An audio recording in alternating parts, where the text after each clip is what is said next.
एक effective communicator के example के तौर पे देखें, तो हमारे प्रधानमंत्री श्री नरेंद्र मोदी एक बहुत ही बेहतर कम्युनिकेटर हैं। इस बात में किसी को कोई संदेह नहीं होगा और उनके एग्ज़ाम्पल से कम्युनिकेशन का एक बहुत ही इम्पोर्टेंट लेसन समझते हैं। और एक और निवेदन हमारे दोस्तों और माता-पिताओं से है। होता क्या है कि जब परिवार में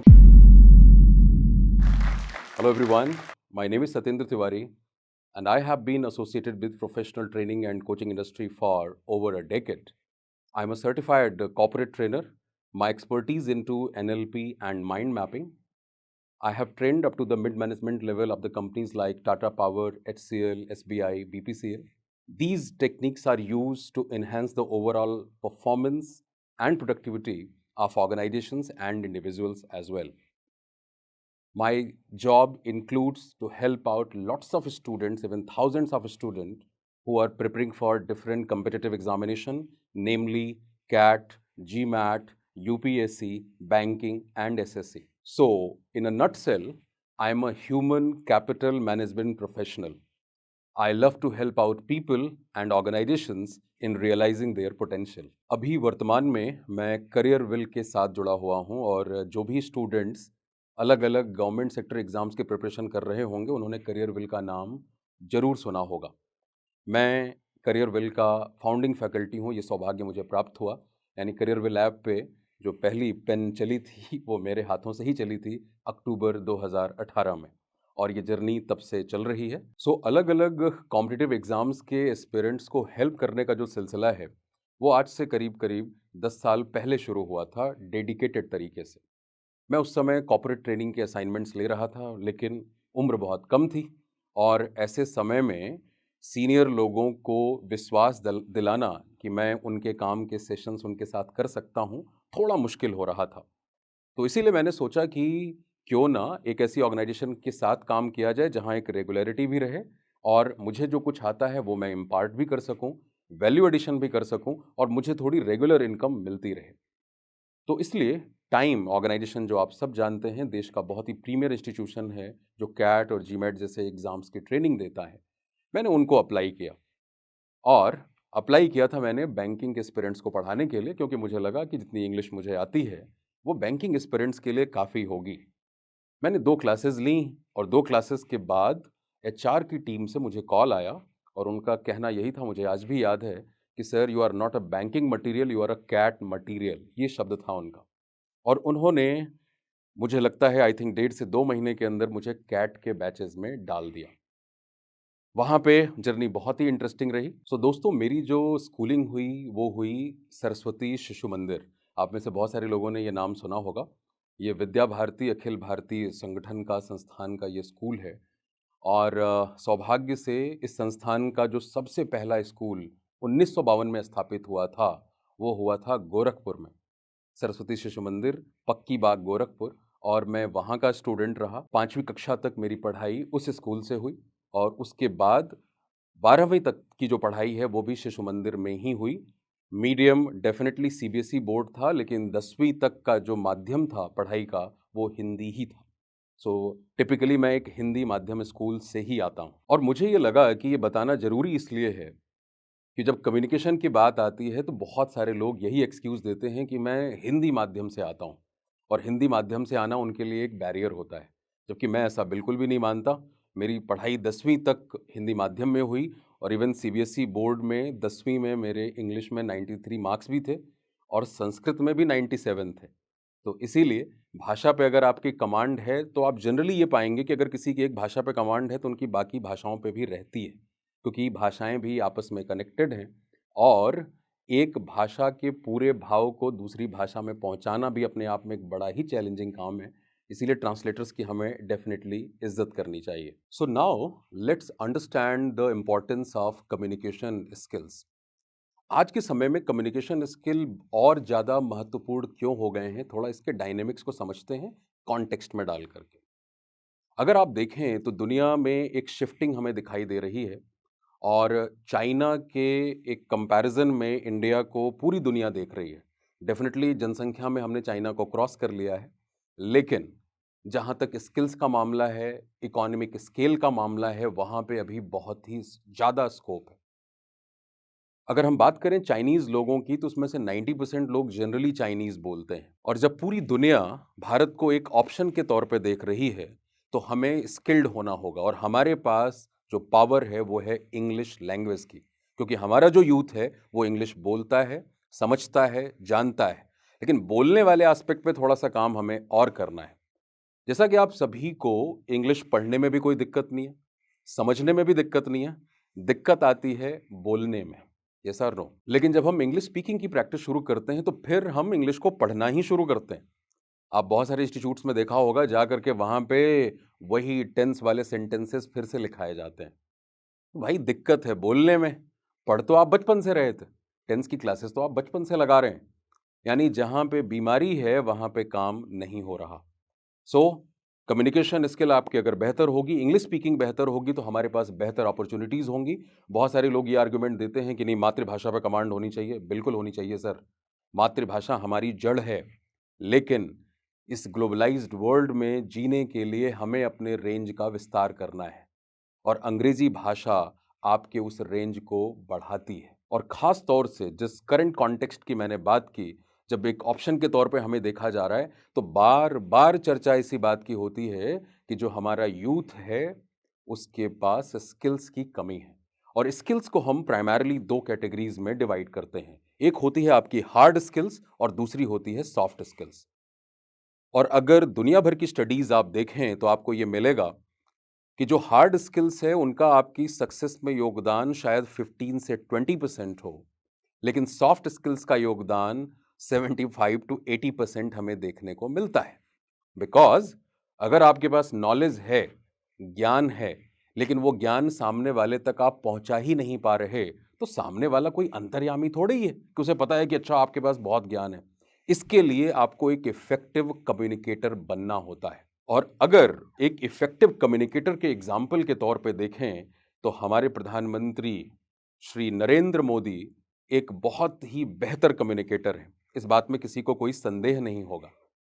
और उनके एग्ज़ाम्पल से कम्युनिकेशन का एक बहुत ही इम्पोर्टेंट लेसन समझते हैं। जब भी आप किसी टारगेट ऑडियंस को कम्युनिकेट करें, तो सबसे पहला काम होता है अंडरस्टैंडिंग योर टारगेट ऑडियंस। आप उनकी डेमोग्राफी समझें, उनकी साइकोग्राफी समझें और उनकी जियोग्राफी समझें।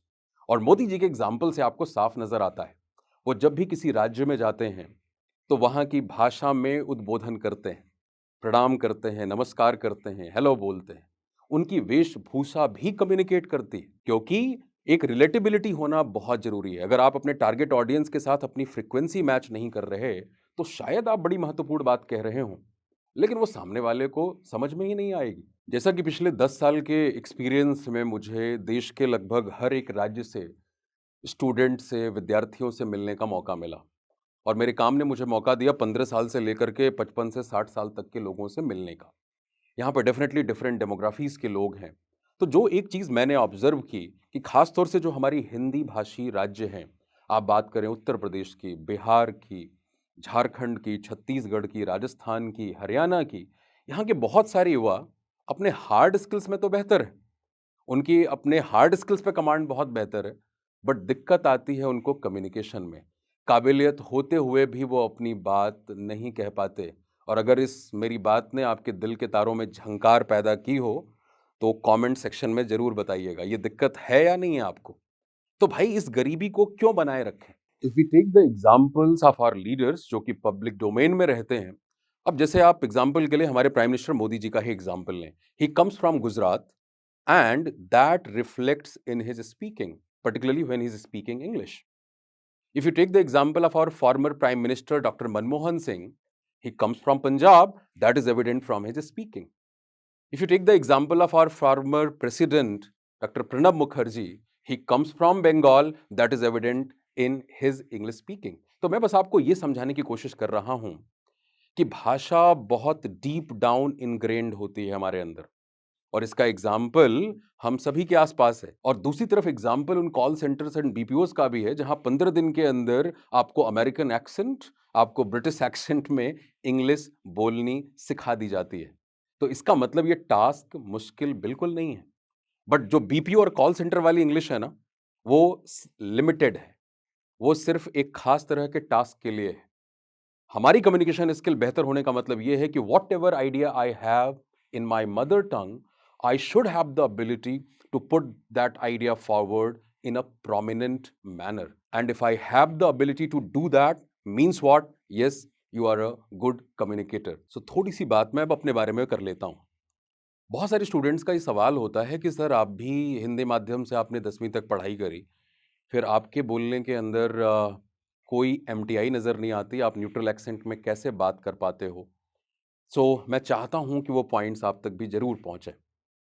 सबसे इम्पॉर्टेंट स्किल जो है कम्युनिकेशन के अंदर, वो है लिसनिंग की, और एक्टिव और अटेंटिव लिसनिंग की।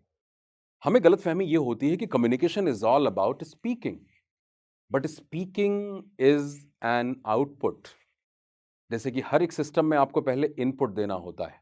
तो अगर आप एक अच्छे स्पीकर बनना चाहते हैं, तो सबसे पहले आपको बनना होगा एक अच्छा लिसनर। क्योंकि जब आप अटेंटिव लिसनिंग करते हैं, एक्टिव लिसनिंग करते हैं, तो आपका फोकस किन किन चीजों पे होता है? Pronunciation, diction, vocal intonation, vocal energy, voice modulation, projection of voice. There are so many factors out there जो बहुत ही इंपॉर्टेंट रोल प्ले करते हैं हमारे ओवरऑल कम्युनिकेशन में।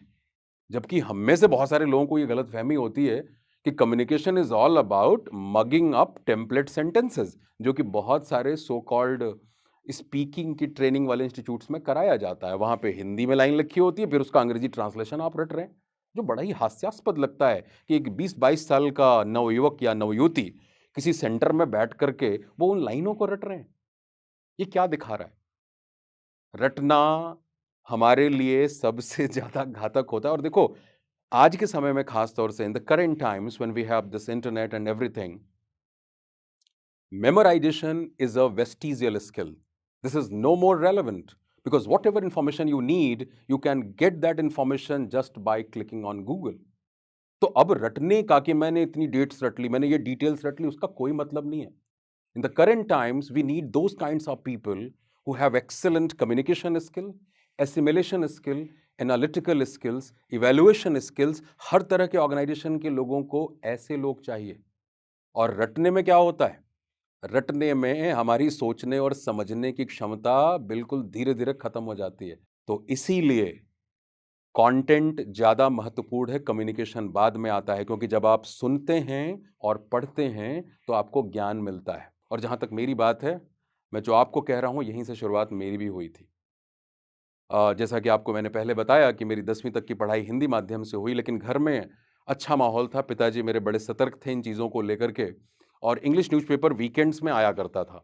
इंडिया टुडे मैगजीन भी आया करती थी उन दिनों में. तो लैंग्वेज के प्रति मेरा पहले से ही आकर्षण था. उसके बाद मैं इंग्लिश न्यूज़ चैनल्स देखने मैंने शुरू कर दिए जब मैं 10th 11th 12th में था. जो हमारे बिजनेस चैनल्स हैं, like CNBC TV 18, NDTV profit, you know, UTV, Bloomberg, ET now, these kinds of channels. जबकि उसी उम्र में जब हम टीन एज में होते हैं तो बहुत सारे लोग क्या देखेंगे? बहुत सारे और भी तरह के शोज आते हैं टेलीविजन पे. तो अब आपको ये समझना है कि जब हम उस टीन एज में हैं या कॉलेज के दिनों में हैं, तो मैं किन तरह के स्किल्स को अपने अंदर इनकलकेट करूं, जिसकी वजह से जब कॉलेज के बाहर निकलूं तो मेरे लिए काम रहे. और जैसे मैंने पहले भी कहा कि अगर सपोज आप अपने हार्ड स्किल्स में बहुत अच्छे हैं, but you don't have the ability to put that forward to the other people, आप इंटरव्यू में बोल नहीं पाते, जीडी में बोल नहीं पाते, तो फिर उस ज्ञान का क्या ही मतलब? तो ये है इंपॉर्टेंस इस स्किल की. And once you get into the work field, ये स्किल तो और भी ज्यादा जरूरी हो जाती है. बिकॉज आप कहीं पे भी काम करें, whether you are working in private sector, you are working in a government sector, at the end of the day you have to deal with the people only. And हम इंसानों की ये बेसिक नीड है communication. आप जब अपना range बढ़ाते हैं तो आपको देश के किसी भी कोने में ले जाया जा सकता है. और मैं कम्युनिकेशन की जब बात कर रहा हूं तो I am not just talking about English speaking, because you do know and you must have gone through in your school और कॉलेज डेज. कम्युनिकेशन के सिद्धांत को आपने पढ़ा होगा that 80% communication is done by your body language. Words play around 7 to 8% role. Rest of the role is played by your tonality. Like what you are saying is not that important, How you are saying, that is more important. So before wrapping up this talk, कुछ बहुत basic सी बात, concluding बात मैं आपके साथ करना चाहता हूँ, वो ये कि अगर आप अपनी स्पीकिंग स्किल्स को बेहतर करना चाहते हैं तो अपनी लिसनिंग पे ध्यान दीजिए और सुनिए सिर्फ सुनने के लिए। हम में से ज़्यादातर लोग सुनते हैं जवाब देने के लिए, तो सुनिए सिर्फ सुनने के लिए। Don't be judgemental. इवन आपने महसूस किया होगा कई बार वन ऑन वन कम्युनिकेशन में भी ऐसा होता है, सामने वाला बात कर रहा है ना, तो हम उसकी पूरी बात नहीं सुनेंगे, हम अपने दिमाग में चलाना शुरू कर देंगे कि जैसे ही ये खत्म करेगा मुझे क्या जवाब देना है। क्यों बिजी हो इन कामों में? पूरी तरीके से 100% इन्वॉल्वमेंट उस लिसनिंग में होना चाहिए। और जब 100% इन्वॉल्वमेंट होगा तब वो सारे पैरामीटर जिनकी मैंने बात की, vocal intonation, vocal energy, voice modulation, projection of voice, pronunciation, diction, इन सारे एस्पेक्ट्स पे आप ध्यान दे पाएंगे। तो हाउ यू से, उसमें बहुत ज़्यादा रोल आपकी बॉडी लैंग्वेज का है, और बॉडी लैंग्वेज पे अलग से हम काम कर लेंगे, अलग से वीडियो बना लेंगे, क्योंकि ये वीडियो थोड़ी सी लंबी हो जा रही है, राइट? तो उस एस्पेक्ट पे आप ध्यान दे सकते हैं। विजुअल मीडियम जहां भी है वहां से देखें, चीज़ों को एब्जॉर्ब करें और प्रैक्टिस करें। और एक और निवेदन हमारे दोस्तों और माता पिताओं से, होता क्या है कि जब परिवार में कोई बच्चा ना अंग्रेजी बोलना शुरू करता है तो सबसे पहले तो मजाक घर वाले ही बनाते हैं, अच्छा बहुत अंग्रेज की औलाद बन रहा है। Please stop this. आपको उसको एनकरेज करने की जरूरत है, आप उसको ह्यूमिलिएट कर रहे हैं, वो उस बेचारे का मन टूट जाता है। मुझसे स्टूडेंट्स यही कहते हैं कि सर किन के साथ बोलें, लोग तो मजाक बनाते हैं। तो सबसे बेहतर है भाई, खुद से बात कर लो, आईने के साथ में खड़े हो जाओ, अपनी बात रखो वहां पे। If you are watching a talk show, let's say for 30 minutes, try to summarize that in your own voice. You will also understand your mental stamina. Like if you're watching or listening something for 30 minutes, आप उसमें से कितनी बात अपने पास रख पाते हैं, तो आपको अपनी मेंटल स्टेमिना की औकात का भी पता लगेगा। और आपको ये एहसास होगा कि शायद 30 मिनट सुनने के बाद अगर आप 2 मिनट 2.5 मिनट अंग्रेजी में बोल लें ना उस चीज़ को, ये बड़ी बात होगी। और जिस दिन बोल पाओगे उस दिन एक अलग लेवल की खुशी होगी। और जब बोलो तो मिरर के सामने बोलना है और अपना मोबाइल भी ऑन रखना है, वीडियो रिकॉर्डिंग भी करो और वॉइस की भी रिकॉर्डिंग करो आप। एंड वहां ऑब्जर्व करो कि बॉडी लैंग्वेज आपकी कैसी थी, आई मूवमेंट कैसा था, फेशियल एक्सप्रेशन, हैंड मूवमेंट्स कैसे थे, क्या आपका बॉडी लैंग्वेज क्लोज था क्या या ओपन था, राइट? चेहरे पे स्माइल थी या नहीं थी, प्लेजेंट तरीके से आपने बात करी या नहीं करी। और फिर वॉइस वाला पार्ट, कि कहीं मैं यही तो नहीं सोच रहा था आगे बोलना क्या है, राइट? कहीं ऐसा तो नहीं था कि I am falling short of thoughts ही नहीं मिल रहे मेरे को, या थॉट्स तो थे but I was not able to organise those thoughts. Sometimes what happens कि आपके पास 10 विचार हैं but you do not know what to speak first, what to speak second, right? आप उसमें खिचड़ी कर देते हैं। तो जब आप ये सारे काम करना खुद पे शुरू करोगे ना, then you will be able to realize कि किन किन एरियाज में काम करना है। So that's all for this session and I hope ये सेशन ने आपके अंदर वैल्यू एडिशन करी होगी। प्लीज अपने फीडबैक, अपने सजेशंस कमेंट सेक्शन में जरूर बताइएगा। जिस भी तरह की आपकी रिक्वायरमेंट होगी, I will have a specialized, curated, customized session for that, right? So that's all for this session. Thank you very much. क्या आप डेली अपने दिन के सिर्फ 15 मिनट दे सकते हैं? हाँ जी, सिर्फ 15 मिनट। और बदले में मैं आपको क्या दूंगा? मैं आपको दूंगा वरदान, इंग्लिश में फ्लुएंटली बात करने का। जी हाँ, मैं बात कर रहा हूँ जोश टॉक्स इंग्लिश स्पीकिंग ऐप के बारे में, जहां पर रोजाना केवल 15 मिनट देकर लाखों स्टूडेंट्स अपनी इंग्लिश को इंप्रूव कर रहे हैं। सिर्फ क्लासेस और लेसन से नहीं, इस ऐप में आपको मिलेगा मौका अपने स्पीकिंग पार्टनर के साथ इंग्लिश में अनलिमिटेड प्रैक्टिस करने का, क्योंकि इंग्लिश बोलने से आती है और इंग्लिश बोलने के लिए जरूरी है एक सही माहौल का होना। आफ्टर कंप्लीटिंग दिस कोर्स आप एग्जाम्स क्रैक कर पाएंगे, इंटरव्यू क्रैक कर पाएंगे और मोस्ट इंपॉर्टेंटली अपनी लाइफ में आगे बढ़ पाएंगे। मेरे साथ इस कोर्स में जुड़े, अभी जोश टॉक्स इंग्लिश स्पीकिंग ऐप को डाउनलोड करें।